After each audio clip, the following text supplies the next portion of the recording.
Poor beautiful Amara suffered in the hands of a wicked woman, all because she lost her dear mother and accepted a strange woman as her second mother.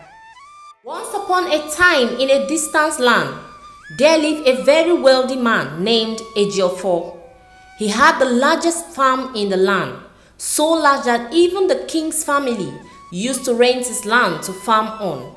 He also had a beautiful wife and a well-behaved daughter, whom he loved so dearly. One day, his wife fell seriously ill. It was a sad moment for Ejiofor and his household, as he tried all he could to keep his wife alive. He took her to different powerful native doctors, who kept on saying the same thing, that they can't dictate what was wrong with his wife. Ejiofor was confused, but he never stopped trying his best to save his dear wife from dying. He offered huge sacrifices to the gods of his land, appealing to them to heal his wife. After all Ejiofor did to save his wife, sadly, she died, leaving him and his daughter heartbroken. Ejiofor mourned his wife for years, but after some years of mourning, his kinsmen started convincing him to take another wife, since he had no son, and his daughter Amara, who was growing very fast, also needed a mother figure in her life. Even though Ejiofor never wanted to bring in another woman after his wife's death, he saw reasons with his kinsmen and started thinking towards getting a good woman to marry. One day, while Ejiofor was working in his farm, a beautiful woman named Agma with her daughter Ego walked up to him to ask for help. They greeted him with so much respect and humility. Ejiofor responded to their greetings and asked what they wanted. Agma immediately went on her knees, pleading with him to please help her and her daughter.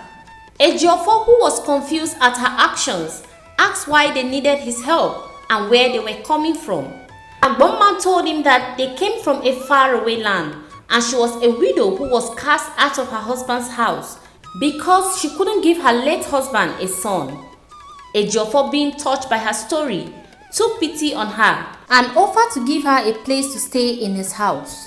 Agma and her daughter Ego were very thankful to Ejiofor for his kindness towards them. He took them home and introduced them to his beautiful daughter Amara. Amara, who was a cheerful and kind-hearted girl like her late mother, welcomed them with so much love. A year later, Ejiofor, seeing how Agma was displaying her good side by showing his daughter Amara so much love and care like her own daughter, he decided to marry her. Amara was very happy that her father has finally agreed to take another wife, not just any woman, but a woman that has shown her so much love from the moment she stepped into their home. She never knew that Agma was only pretending just to win the heart of her father Ejiofor. After they got married, Ejiofor tried to treat Agboma's daughter the same way he treated his own daughter, but it was obvious that he loved Amara more, even more than Agma. This made Agma very jealous, even though Amara loved her so much and would always try to please her. Agma was still not satisfied. 2 years later, Agma had had enough of the marriage. She couldn't control her anger anymore. She began to think of what to do. After thinking for days, she decided to take Ejiofor out of the picture. That way, she would have all his wealth to herself. She began to poison his meal daily to weaken him so that she could sell off his farmlands with a disguise of using the money for his treatments. Because she knew the tradition of his land, that since she had not given him any child, not to talk of a male child, she had no claim to his property. In fact, after his death, she would be married off to one of his brothers as they inherit his wealth.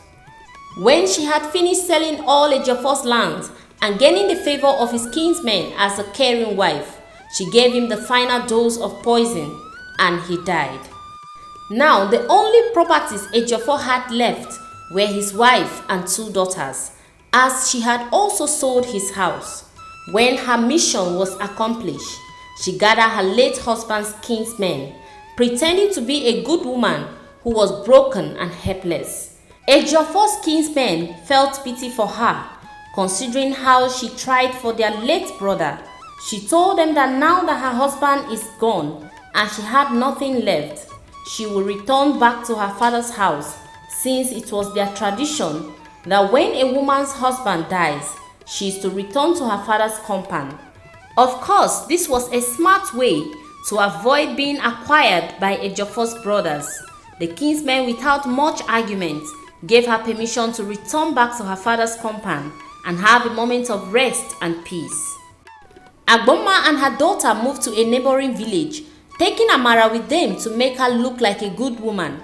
They got to a village where she introduced herself to the king as a widow who had fled from a faraway land with a terrible tradition where both the wife and her unmarried daughters were buried with the disease. The king had mercy on her and permitted her to live in his land. Amara couldn't understand why her stepmother had to tell the king such a terrible lie to let them stay in his land. Could it be that she did same to her late father? Amara was lost in thought when she heard somebody screaming her name at the top of her voice. She rushed in and asked her stepmother if she was calling her. She shouted at her and warned her never to call her mother again. Amara was shocked and confused. Had she done anything wrong to her stepmother? Why the sudden change of attitude towards her? Why does she sound so angry?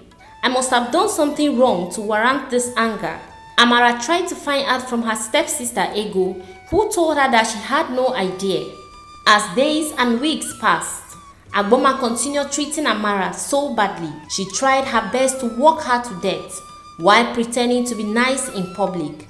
Amara was made to sleep on the hard ground in the sitting room. They wake her up by 4 a.m. in the morning to clean the house, while her stepsister Ego slept and woke up anytime she felt like. Amara does all the house chores, and in the farm, her stepmother and her daughter sit down and watch her do all the farm work. Amara does all these chores cheerfully without complaining, which made her stepmother more angry. It never crosses Amara's mind to run away or harm Agma and her daughter.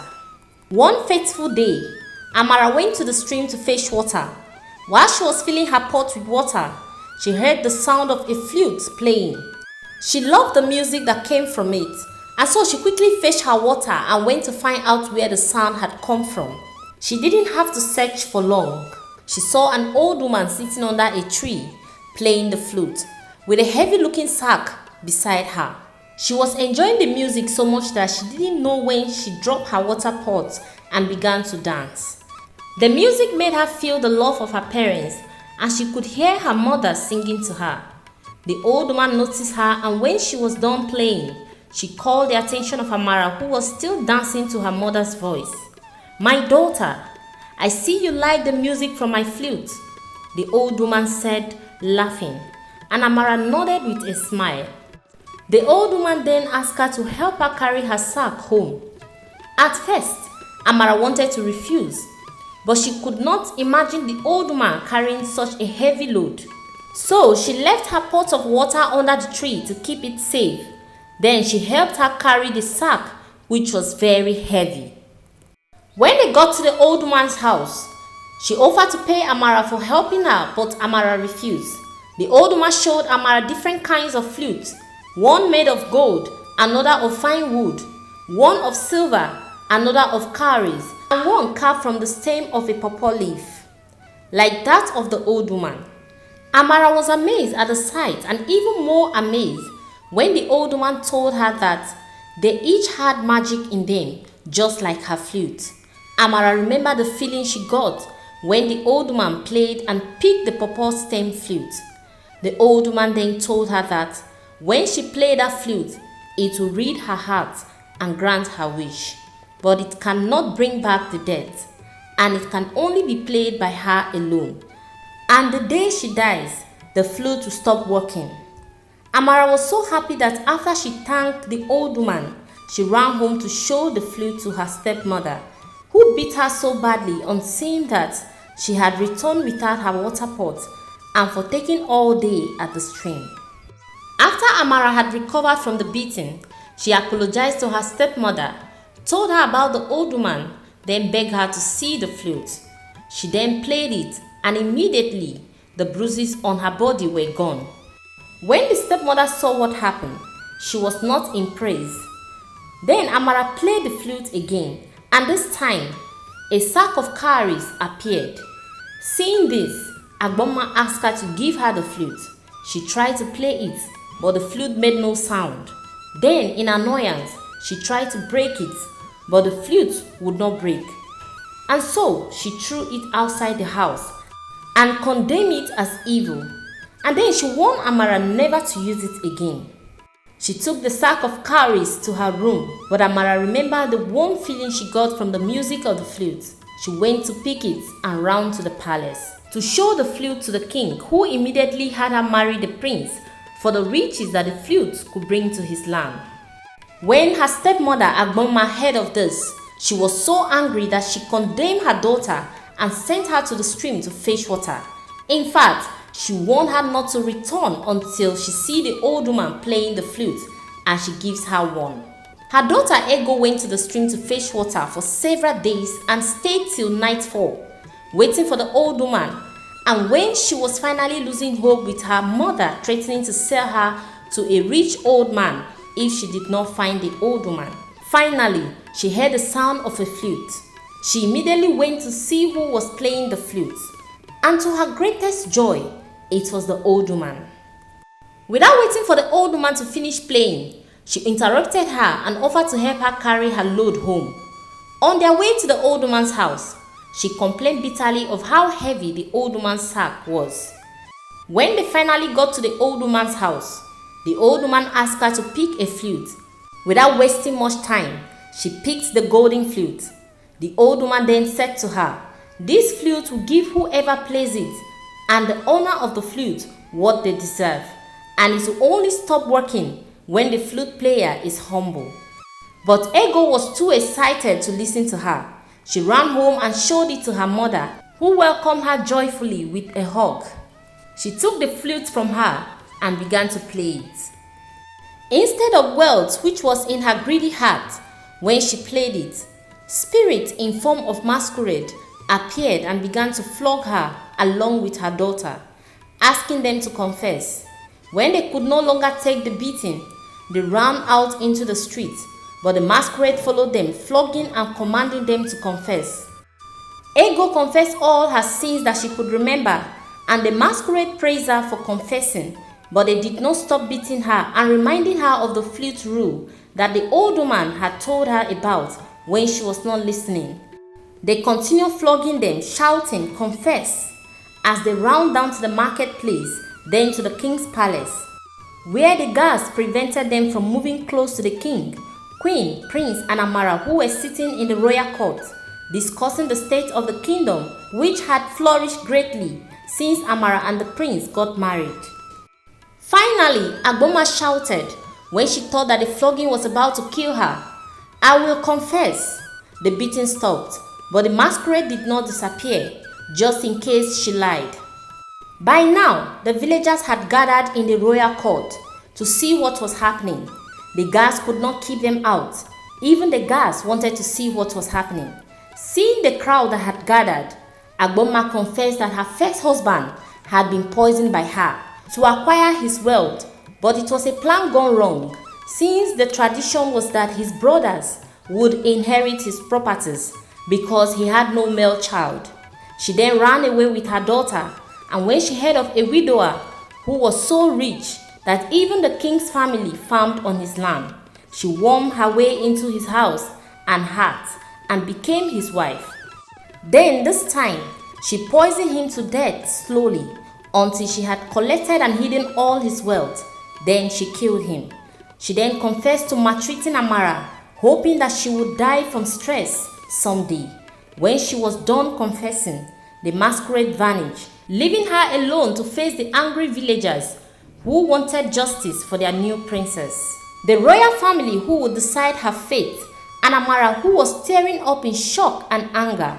Agma begged for forgiveness, but the people offered to stone her to death.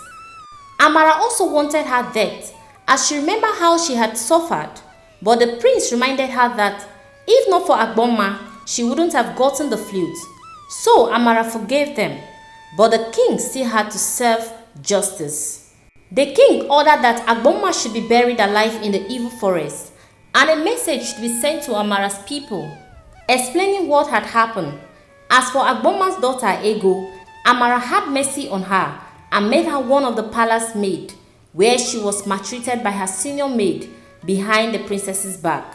And so, the tale of Amara and her stepmother reminds us of the benefits of kindness and the wages of sin. Alright guys, this brings us to the end of the story of Amara and her stepmother.